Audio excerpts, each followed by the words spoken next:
PK52, the Saturday morning meeting. This has come up many times over the last couple of weeks. Talked to a bunch of general managers, and there's been some pretty good training going on. I'm kind of dead in the middle right now of TCUV training, and for you guys that are really not paying attention to what's going on in the world right now, just sourcing these cars is becoming unbelievably ridiculous. A year ago, we could buy Corollas and Camrys anywhere, anytime we wanted. You could go to the regular auction and buy some decent product right now. Everything running through the hard auctions right now is very picked over. There's not some premium stuff running through the lane anymore. So online is the way to go. And the prices of our core series cars, Corolla, Camry, and RAV4, are going through the roof because we got other manufacturers buying our product right now. Think about the change and the shift in the car business coming up in the next year as the big three get out of the passenger car business. Basically saying that nobody wants a passenger car anymore. They're moving everybody to SUVs. It's going to be really interesting to see what happens in the next 10 years as this global economy goes on, as the oil producing regions of the world get together. If the spike in gas goes up again, I realize that SUVs are getting better gas mileage than ever before, but they're not getting the same gas mileage a Prius is getting. And it's interesting what would happen if the price of gas flipped in the next 6 months or the next 5 years back up to $4 to $5 a gallon again across the whole United States. I do realize there's some regions that are still paying an extreme premium for gas, and if you look in those regions that gas is $3.50 or higher a gallon, their passenger car sales are pretty high. So the industry itself is very spontaneous to what's going on at the moment, and I guess everybody understands that. But a lot of the general managers have said, because we're paying so much money for the cars at auction, whether it's a used car or a certified car, then the profitability of these cars is starting to get smaller and smaller. So what we have to do is we have to dig back into our roots of the car business, and we have to look at the entire car deal. I can't stress enough, and I won't take a whole lot of time, but the relationship you can build with a customer prior to negotiating the car deal is super important. I'm not asking you to be invited to their house for the 4th of July picnic or for their children's birthday, but there has to be a core relationship, if nothing more than a business relationship, where the salesperson is maybe the most important piece of the whole conversation. If our role as a salesperson is only to serve the customer and run back and forth to get a price from the manager and to become a pawn in the chess game of life of selling cars, if we're only a pawn, if we're not a big aggressive piece on the board, then what happens is the market controls how many cars we can sell, how many clients we can build, and the type of income that we can make for our family. So I hope that wasn't too cliche and everybody understands that, but the customer should have ultimate respect for the salesperson that's working the car deal. And I find more and more today that there's a group of salespeople that command amazing authority with the customer. The customer confides in them. Well, what do you think I should do? Well, what do you think? And they use the salesperson as a source to make their decision. On the flip side of that, some customers have moved completely away from the salesperson and would rather not have a salesperson or dealership management even be involved in the deal. They've done all their research, whether it was positive or negative research, whether the research was correct or incorrect, it doesn't matter. They've done all their research on a third-party site on the internet, and now they don't want us to be involved. And I've got to tell you, to me, to get this back to where it should be, we've got to command authority with the customer. They need to see us as a business partner, not the dealership, not the inventory, but the person that's helping them negotiate the car deal. If you're a one-price store, it becomes even more important because if the customer doesn't see eye to eye with your price, they leave, and there's no reason for the customer to ever come back because you're at one price. If the reason they're leaving is they think they can get a better deal somewhere else on a one-price store or a non-negotiation store, I don't know why the customer would ever come back. Forgive me. So let's go back to old school. This is a million years old for me.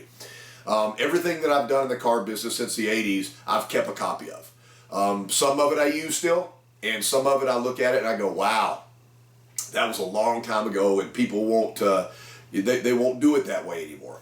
But I had a guest sheet, and what I wanted to know, there's several things I wanted to know from the customer.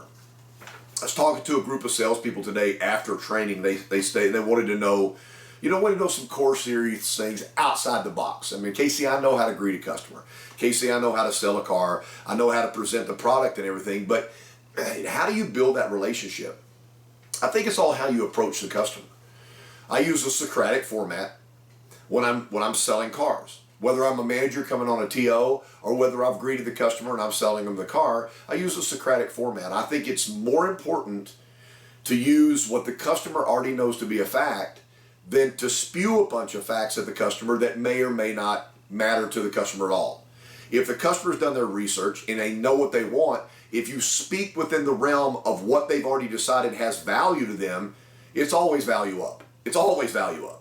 I've had people call that manipulation before, and that word is used in several categories. But if I'm coercing you to see things in a broader manner, call it manipulation. I don't care. I call it selling. So I always ask somebody what's most important to them. That question right there is sometimes it's really hard for a customer to be able to answer that question, because to be honest, they've not even thought that far into it. They know they want an Avalon. They have some friends that have an Avalon, and they're coming in to look at an Avalon, and you say, what's most important to you? And it stumps them that a salesperson would even care what was important to them instead of just trying to sell them a car. Socrates was a great problem solver. I've done this in some of my videos before, but he was a great listener. And he never really made statements. What he did was ask questions. That seems to be important to you. Tell me more. Tell me why that's so important. I sense this means a lot to you. What do you mean? For example. And when you do those kind of words or those phrases with a customer, then the customer will fill in the blanks. When you say, for example, they say, well, the reason I want a four-wheel drive is I live out on a farm and the road to my house is not paved. So during the spring months when it rains, four-wheel drive becomes something I have to have. Well, I've got a presentation that'll follow right along with what they just said, and we always call that, in the terms of the training that I've always done, we always call that the you said. When you look at a customer and go, you said, you said, you said, you said. Earlier you said, I believe you said. And the answer to you said is always, yes, I did say that.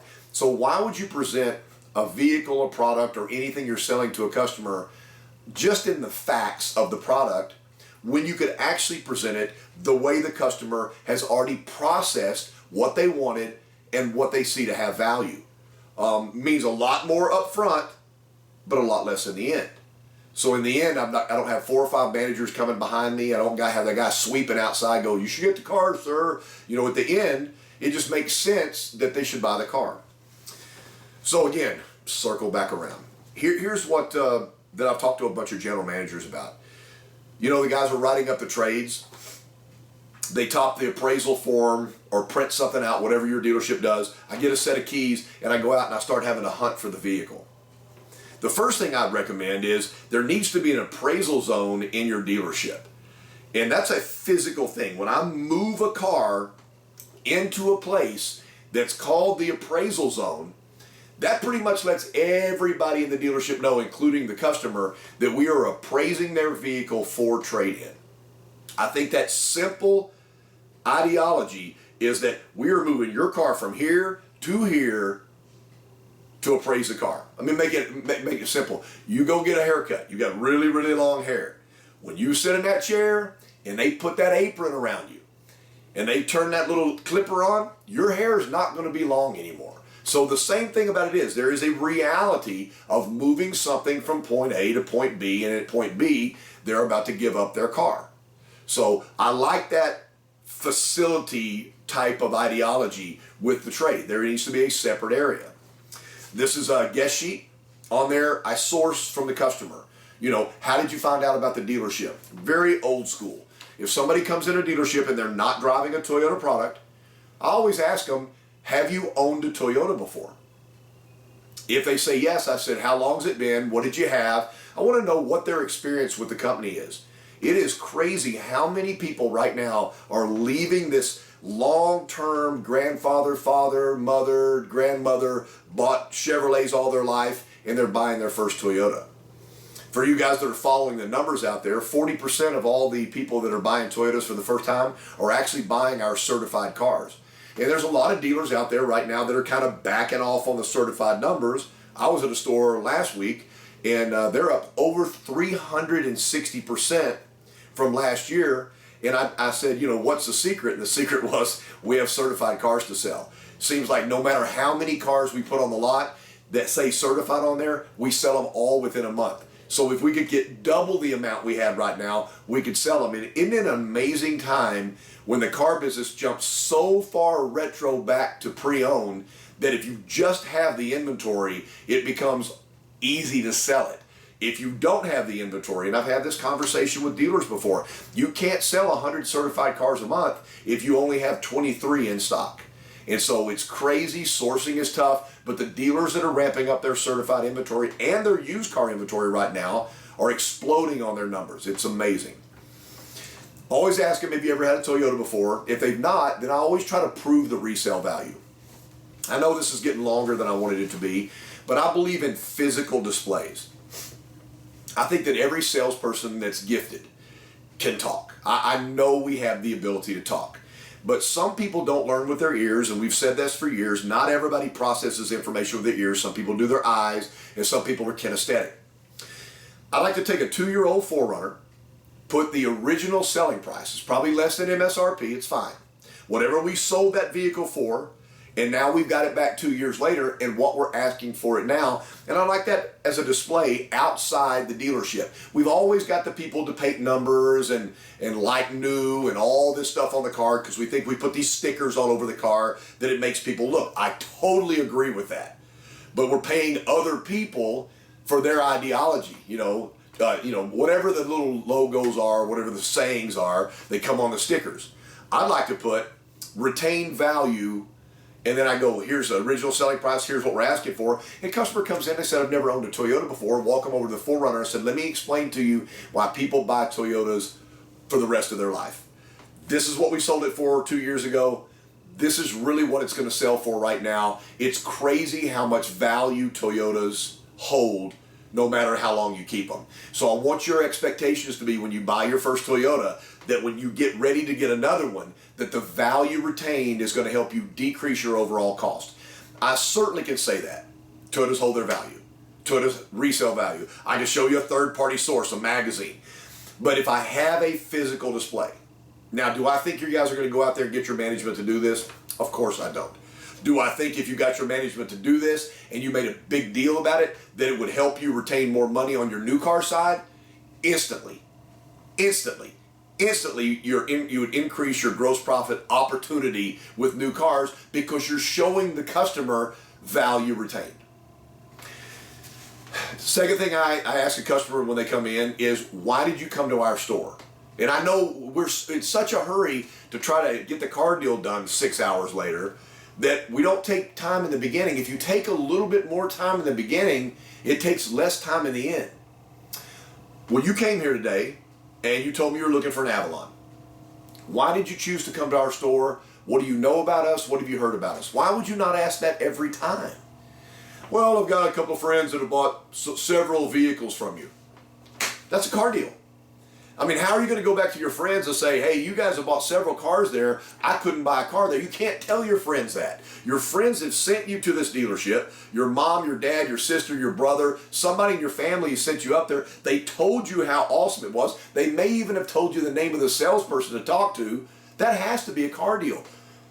Management and salespeople looking at me right now. If it's a referral, I don't care what you sell the car for. You have to make that car deal, because now if we don't sell them a car, they're going to go right back to our clients and go, wow, that was the worst experience I ever had in my whole life. I don't know why you do business with them. And there's a great chance they run those people away from us. So be cognizant of why they're there. It's a simple question. What have you heard about us? What do you know about us? What have people told you about us? Why did you choose to come look here? And let them tell you. Some of them will sit there and go, you know what, you're just in my local market. I said, that's fair enough. That means our service is right here for you. Our rental cars are right here for you. Anything you need, we're so convenient. All you have to do is pick up the phone and call me. So that's good for me to know. So I've asked you, have you ever owned a Toyota before? The answer may be no, or I had one in college, or yes, I got one at the house. All that information will be something you can use. And then, why did you come to our dealership? As I write up the appraisal, I call this a guest sheet. It references how they found out about the store. And it could be just because it's in the market. It's got all the customer's information on there. So if I at least get the customer's information, if they're there just on a lunch break, if I've got enough information, then I can send them some other information. I always ask for the email now, because some people's cell phones aren't strong enough for me to bomb video to them, and I don't always link everything to YouTube. But if I have their email, then I can usually compress a video and send it to their email.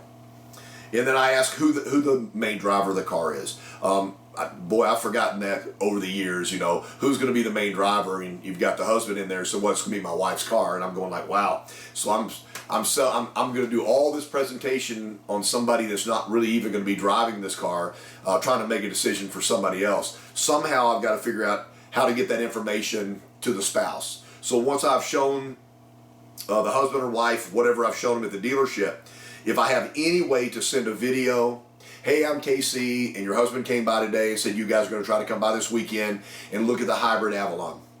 We didn't spend a whole lot of time together, but I wanted to tell you about some key things that Toyota's changed over the last couple of years in this Avalon. Fantastic. And I'm going to send a little short 60-second or less video out to the person that wasn't there. Again, I know you guys struggle with videos, but if the spouse is the buyer and the spouse is not there, sending a little video out so that at least both of them know who you are when they show up is going to be a premium. And remember, if they're coming on Saturday, that's a day you just really don't have a whole lot of time to burn, because you really want to try to do 2 to 3 cars every Saturday. If you get caught up into starting again with the client as they bring their spouse or their kid or their friend in, what happens is you end up spending 5 to 6 hours and burning your day. The last thing I'll show you today on my guest sheet is I have a Trifold. I have one of these for a car and one of these for a truck. I guess you could go crazy and do an SUV. What I've done in dealerships before, where I've taken over the store as a general manager, instead of trying to do their whole guest sheet again if they had one, I get those little stamps that are pre-inked, and you could take any piece of paper, you could turn it over on the back, and bam, you stamp that Trifold on there. And then I get in the car with the customer at minimum. When I'm appraising the trade, I said, well, we got to write up your car. You know so much more about your vehicle than I can ever know about your vehicle. I want to make sure I get you the most money for it. I'll sit him in the passenger seat, and I'll ask him all the questions about the car. You know, we'll write down the miles, we'll turn the air conditioner on, we'll turn the radio on, we'll check the power seats. We're going to go through the whole gamut. Let's reverse that. When that customer comes out, I was at a dealership this week, and I was watching the interaction with the customer up front of the dealership. It's pretty interesting.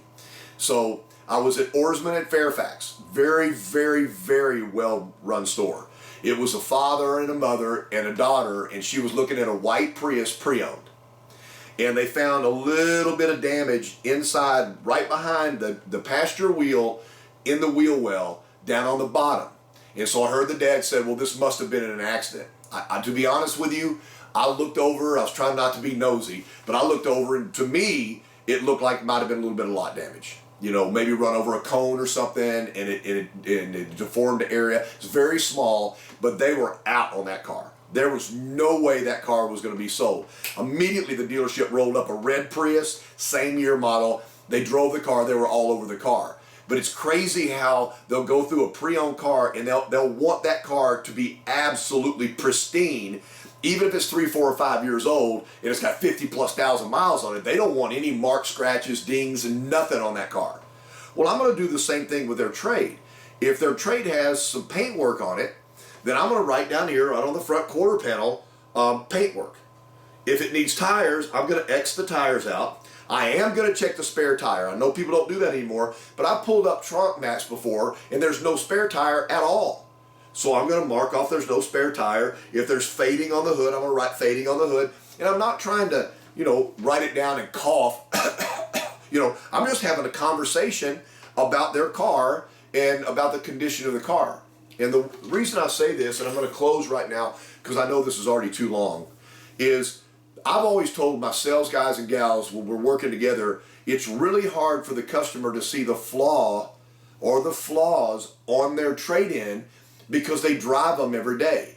The cliche of that is, I can't see the forest for the trees. You know, the car pulls to the right. That's why their right arm is gigantic, because they've been holding the car to the left for the last 3 years. You know, the car has a little bit of shimmy at 55 miles an hour, so what they do is they don't drive the car 55 miles an hour. Early in the morning, there's some brake squeal, because it's not because the brakes need to be replaced, even though there's only 20% of the pads left. It's because it's just in the morning, and so it's no big deal. The air doesn't blow as cold as it used to be. The back speaker rattles a little bit when a song has bass in it. But as a consumer, I don't hear or see those things anymore because that's just the way my car is. Taking a few minutes with the trade makes the customer analyze their car for what it is. So when you go to appraise the car, if you give the customer the right money for the car and not over allow for the car, the difference in that money goes back to the top of the deal.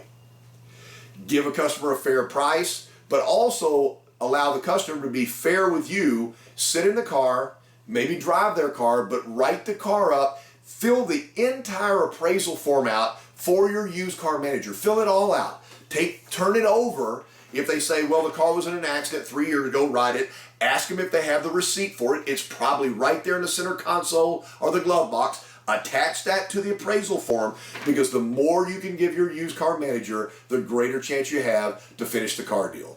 PK52, the Saturday morning meeting.